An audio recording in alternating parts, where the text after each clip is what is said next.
아베 신조씨, 대마도 내놔요. 독도 가지고 생떼 쓰길래 말려버렸잖아요. 그러고 보니까 아베 신조 이 양반 이제 보니까 엄청 똑똑한 사람이었네요. 아니 독도 가지고 사실을 호도해버리니까 대마도 찾아올 생각도 못하고 살았잖아요. 페페TV, 대한민국을 대표하는 시사 경제 채널 페페TV에서 알려드립니다. 계속되는 노재팬 운동으로 대마도가 끝을 모르는 대한민국 국민들의 여행 불매로 2차 위기를 맞이하게 되었습니다. 결국 일본 정부 아베 신조 일본 총리에게 죽겠으머니다 도와주세요 라는 SOS를 치게 되었고 결국 추경 예산을 편성하게 되었습니다. 대마도 불매할 때 그래봤자 일본에서 신경도 안 쓴다, 타격도 없다 라고 하시던 분들 많으시죠? 분명히 타격이 있습니다. 오죽하면 아베 신조가 나라 돈 없어서 소비세 올리고 건강보험료 올리는 마당에 추경까지 하겠어요. 근데 대마도는 원래 우리 땅입니다. 이거 이제 우리가 찾아와야겠습니다. 페페TV야, 이번에는 뭔 생떼를 또 쓰려 그러냐. 대마도가 무슨 우리 땅이었다 그래.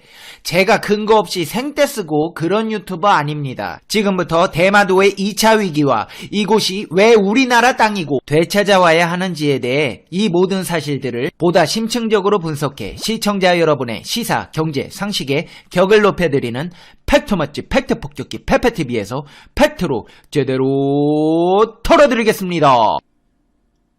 한 번도 안 본 사람은 있지만 한 번만 본 사람은 없다는 단 하나의 채널 페페TV 팩트 체크. 한국인들의 일본 여행 보이콧으로 일본 지자체들이 직격탄을 맞고 있는데요. 다급해진 일본 정부가 대마도 지원을 위한 추경 예산 편성을 추진하고 있다는 보도가 나왔습니다. 한일 관계 악화로 관광객이 격감한 대마도에 일본 정부가 추가 경정 예산을 편성 지원에 나서기로 했습니다. 일본 정부는 강요회의에서 의결하는 추가 경정 예산안에 특정 시장에서 관광객 비율이 높은 관광지를 대상으로 폭넓은 국가나 지역에서 관광객을 유치한다는 내용을 포함하기로 했습니다.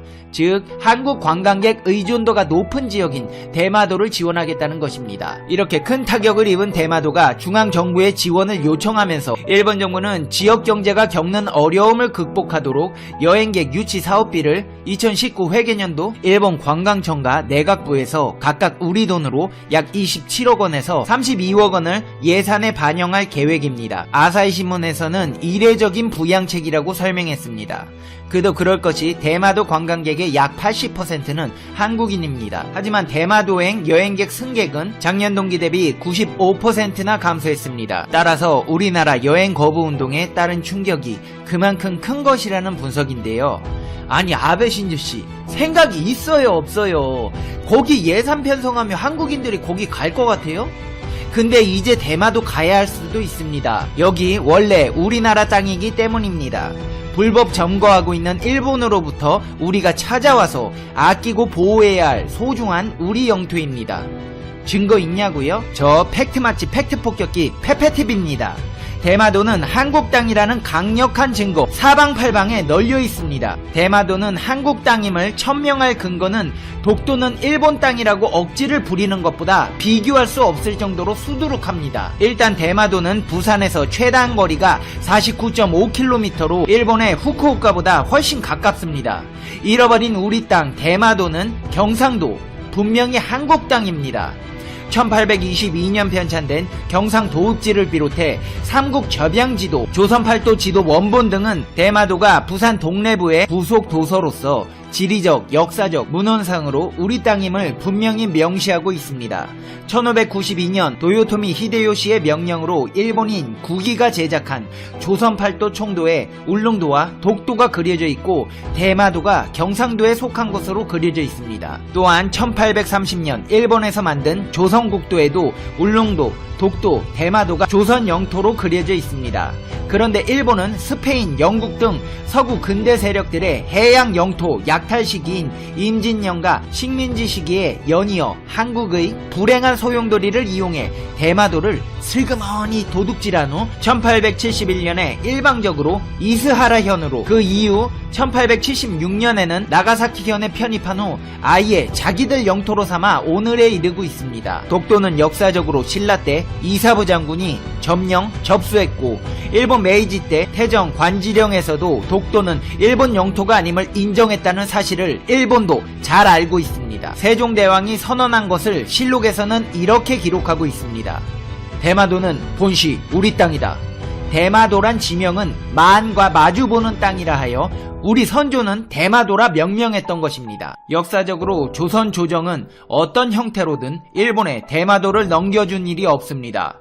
세종대왕은 이종으로 하여금 대마도에서 해적질하며 살고 있는 왜구를 토벌하고 확실하게 한국령 경상도에 예속시켰습니다. 백두산은 머리고 대관령은 척추며 영남의 대마와 호남의 탐라가 양발로 삼는다. 이 글귀는 1750년대 제작된 해동 지도에 있는 글귀입니다. 이렇게 대마도는 우리 땅이고 우리 민족의 한쪽 다리인 것입니다. 대마도 반환 문제는 대한민국의 수공 과제입니다. 대마도를 우리 땅으로 회복하는 문제에 있어 국제 관례의 관점에서 아무런 제약이 없습니다. 왜냐하면 1862년에 미국의 영토가 된 일본 남부 오가사와라 군도를 일본이 미국으로부터 일본 영토로서 인정받고 반환받았던 이러한 국제적 사례가 있기 때문입니다. 그것은 대마도 반환에 있어 결정적인 역할을 하게 될 것입니다.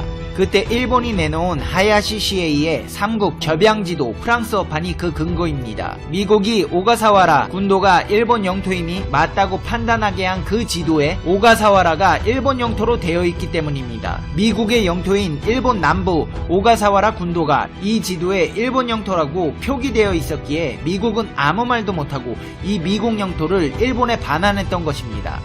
그런데 바로 이 지도에 독도와 대마도가 분명히 한국 영토로 표기되어 있습니다. 여러분, 이거 대박 사건입니다. 일본이 미국 땅 뺏어올 때 쓴 지도에 대마도가 한국 땅이라고 표기되어 있는 겁니다. 이에 준하는 증거는 또 발견되었습니다.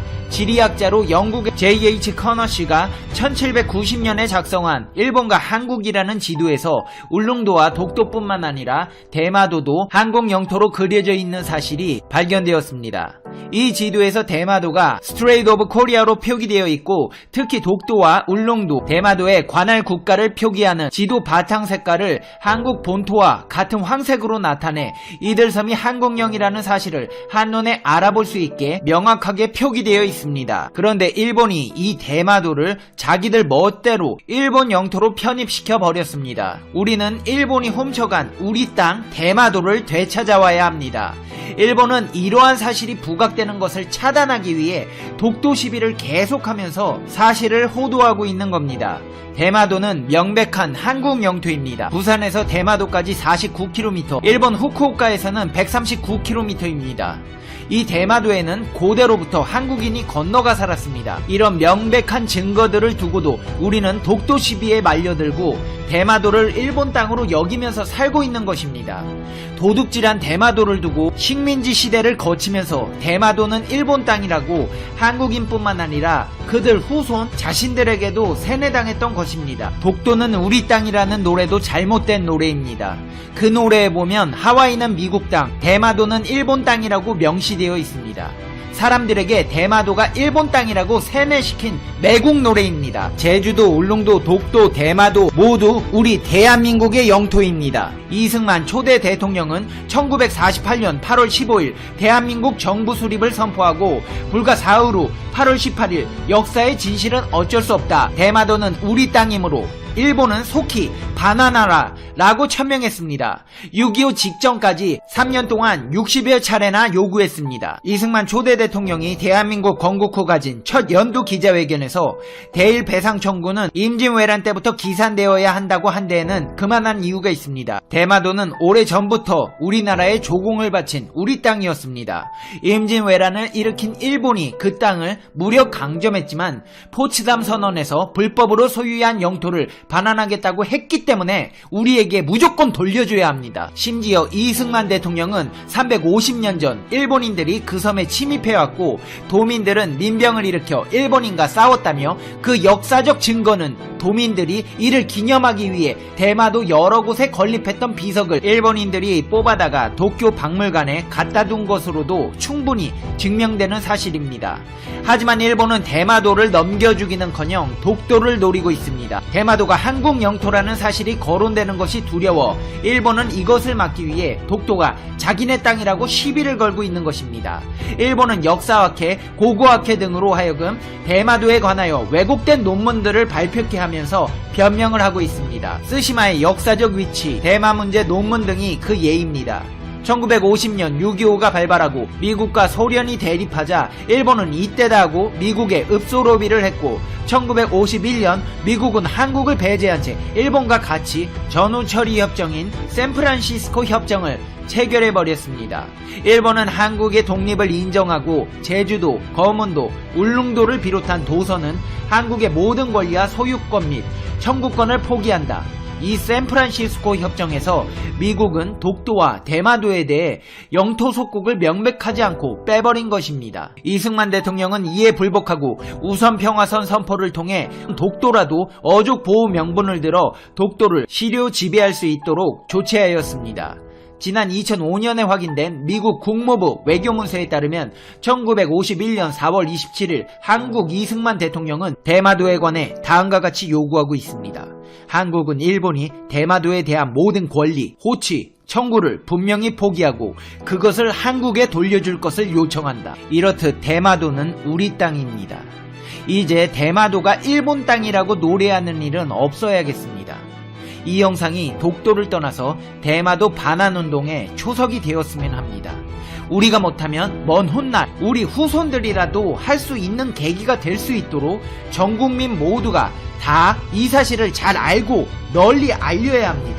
이제 페페TV의 결론 듣겠습니다. Conclusion. 페페TV.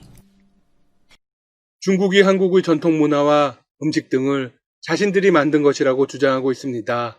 의도적으로 역사를 왜곡하고 있는 것이죠. 가장 먼저 논란이 되었던 건 한복입니다. 관련해서 2020년 10월부터 인터넷 커뮤니티 상에서 크게 설전이 벌어졌습니다. 하지만 실질적으로는 1990년대 이전부터 왜곡의 시도가 있었습니다. 크게 보면 동북공정의 일환이었죠. 동북공정은 중국에서 만주 지방의 지리, 역사, 민족문제 등을 연구하는 국가연구사업입니다. 중국은 한복이 중국 소수민족 조선족의 의복이라는 명분으로 국가 단위로 한복을 편입시키려는 움직임을 보였습니다. 동북지역의 소수민족, 조선족의 정체성을 대륙에 강제 편입시키고 전통과 문화를 빼앗아 국가체제를 강화하려는 정치적 움직임을 취했던 것이죠. 2010년경부터 2020년 초 중국 드라마 등 여러 중국 문화 매체에서 한복이 고증에 맞지 않게 등장하는 경우가 많았습니다. 또한 중국의 전통 의상 한푸의 일종으로 소개되며 불이 붙기 시작했죠. 그러다 2020년 10월 초 중국의 모바일 게임 샤이닝 니키가 한국 전통 의상으로 홍보해오던 한복 의상을 중국 이용자의 항의에 의해 중국의 전통 의상으로 고쳐 게재했습니다. 이에 한국 이용자들이 강력하게 항의하자 불쾌감을 표시하며 한국 서비스를 돌연 종료해버리는 사건이 벌어졌습니다. 현재 한복과 관련한 논란은 끝나지 않았습니다. 한중 네티즌들은 여전히 강력한 설전을 이어가고 있습니다. 최근 중국의 한 방송 프로그램에서 태극기를 중국이 만들었다는 식의 방송을 진행하기도 했습니다. 퀴즈를 마치는 이 프로그램에서 진행자는 한국의 국기를 만든 중국 외교관은 누구인가라고 물었습니다. 출연자는 박원충이라고 답했습니다. 이 답은 정답으로 처리되었습니다. 정말 황당합니다. 중국의 주장은 사실일까요? 당연히 거짓말입니다. 박원충은 1882년 청나라 국기를 본받아 조선의 국기를 만들라고 고종 황제에게 요구했습니다. 하지만 고종은 이에 크게 노하며 빨강과 파랑으로 이루어진 태극 원과 사계를 그려 국기로 정하기로 했죠. 이에 따라 그해 5월 22일 조미수호 조약에서 역관 이응준이 태극기를 제작해 사용했습니다. 8월 9일 수신사 박용효 일행은 일본을 방문할 때 태극기를 사용했습니다. 이듬해인 1883년 3월 6일 고종은 태극기를 국기로 공식 제정했습니다. 약 150년 정도가 지난 역사입니다. 정확한 역사적 자료들이 남아 있습니다. 그런데도 중국은 안하무인의 태도를 취하고 있습니다. 중국이 왜 전 세계에서 공공의 적 취급을 받는지 알 수 있는 대목입니다. 중국이 한복과 태극기보다 더 강력하게 도발하는 건 단연 김치입니다. 중국은 국제표준기구에서 파오차이가 국제표준이 되었다고 발표했습니다. 그러면서 황구시보를 통해 이렇게 주장했습니다. 한국 김치도 파오차이에 해당하므로 이젠 우리가 김치 산업의 세계 표준이다. 이 주장은 한국을 비롯해서 전 세계의 비난을 받았습니다. 각종 국제표준 기구들이 모두 사실이 아니라고 단언했죠. 상황이 불리해지자 중국 측은 한국과는 꾸준히 협력해야 하는 관계라며 꼬리를 내렸습니다. 하지만 사태는 여기서 끝나지 않았습니다. 중국의 최대 포털 바이두가 더 심각한 역사 왜곡을 자행했기 때문입니다. 바이두는 자사의 백과사전에서 김치가 중국에서 기원했다는 설명을 실었습니다. 항의 메일이 빗발치자 몇 시간 뒤 해당 문장은 사라졌습니다. 그런데 김치 기원 논쟁이라는 제목 아래 김치가 삼국시대 중국에서 유래했다는 내용이 신규로 적혀 있었습니다. 뿐만이 아니라 바이두 백과사전은 김치를 한국 파오차이라고 지칭했습니다. 역시나 항의가 쏟아지자 이번에는 내용 수정 기능을 차단해버렸습니다. 그런데 중국이 어떻게 나오든 별 상관은 없습니다. 그들이 주장한다고 해서 사실이 되는 건 전혀 아니기 때문입니다. 국제사회 대부분의 구성원들은 한국의 편이니까요. 최근 해리 해리스 주한 미국 대사가 김치 논쟁에 끼어들었습니다. 그는 지난 19일 김치 원조는 한국이라고 강조하며 직접 담근 김치를 컵라면, 소주와 함께 먹는 사진을 공개했습니다. 그는 이렇게 밝혔습니다. 김치 종주국인 한국에서 생활할 수 있어서 행복하다. 해리스 대사가 이 글을 남긴 데는 당연히 의도가 있습니다. 한국 김치가 중국에서 유래했다는 주장을 대놓고 반박한 것입니다. 해리스 대사의 주장은 이번이 처음이 아닙니다. 앞서 해리스 대사는 15일 주한 미 대사관저에 요리연구가 이혜정 씨를 초청해 김치의 기원에 대한 설명을 듣고 직접 김장하는 법을 배웠습니다. 해리스 대사가 김치를 배우는 과정은 SNS로 생중계되었습니다. 해리스 대사는 김장을 하면서 도전자들이 있지만 김치보다 한국적인 음식은 없다고 말하기도 했습니다. 여기서 의미하는 도전자는 중국이겠죠? 중국이 아무리 애를 써봤자 한국을 따라올 수 없다는 것입니다. 김장을 마친 뒤에는 김장 과정과 원조 한국 김치에 대해 많이 배울 수 있었고 3일 후 어떤 맛일지 정말 기대가 된다고 올렸습니다. 10일에는 가장 정통하고 맛있는 메이드 인 코리아 김치 만드는 법을 배우게 돼 기대가 크다고 밝힌 바 있습니다. 그리고 가장 최근 올린 컵라면과 김치, 소주 사진이 활용 점정을 찍은 것입니다. 저는 이렇게 적었습니다. 빅마마 이혜정 셰프님께 김장을 배운 지 4일이 지났다. 쌀쌀한 토요일 오후와 딱 어울리게 사발면과 약간의 약주를 곁들여 그날 만들었던 김치를 맛보았다. 그리고 한국의 원조 김치라는 해시태그도 덧붙였습니다. 짧은 글들 속에서 중국을 몇 번이나 저격한 것입니다. 중국의 역사 왜곡에 대해서는 미국이 상당히 적극적으로 나서고 있습니다. 지난 22일 케일 브라운 미국 국무부 수석 부대변인은 트위터에 6.25 전쟁 때 유엔군과 우리 군이 피난민을 대피시킨 흥남철수 작전 현장 모습이 담긴 사진을 올렸습니다. 그러면서 이렇게 못 박았습니다. 중국 공산당 역사 왜곡을 중단하라. 중국은 한국과 관련한 여러 역사를 왜곡하고 있습니다. 6.25 전쟁도 그중 하나입니다. 중국은 6.25 전쟁을 항미 원조라고 부릅니다. 미국에 맞서 북한을 도운 전쟁이라는 뜻이죠. 이 주장에 우리 정부는 오히려 미온적으로 대처하고 있습니다.